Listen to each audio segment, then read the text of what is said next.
اور اب کچھ بات chairman Peoples Party Bilawal Bhutto Zardari کی، جن کا کہنا ہے کہ مولانا کو آئینی حق سے روکا گیا تو لائحہ عمل پر غور کریں گے۔ چیئرمین پیپلز پارٹی نے کہا ہے کہ وزیر اعظم عمران خان کو فوری عہدہ چھوڑ دینا چاہیے، ملک انارکی کی طرف جا رہا ہے۔ انہوں نے آصف علی زرداری کو طبی سہولیات دینے اور اسپتال منتقل کرنے کا بھی مطالبہ کیا۔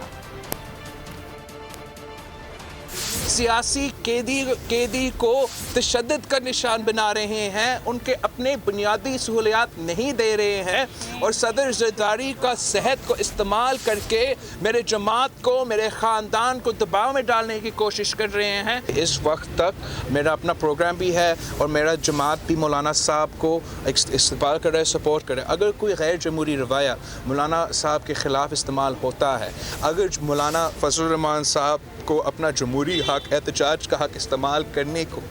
اجازت نہیں دی جاتی ہے، تو پھر Pakistan Peoples Party day to day کی بنیاد پہ اپنا پوزیشن پہ غور کرتے رہیں گے، اور اگر ضرورت پڑے کہ میں کوئی دوسرا کردار ادا کروں اور کردار ادا کروں، اگر ایسے کوئی ظلم ہوتا ہے سیاسی کارکنوں پہ، تو اس پہ بھی پاکستان پیپلز پارٹی غور کرے گی۔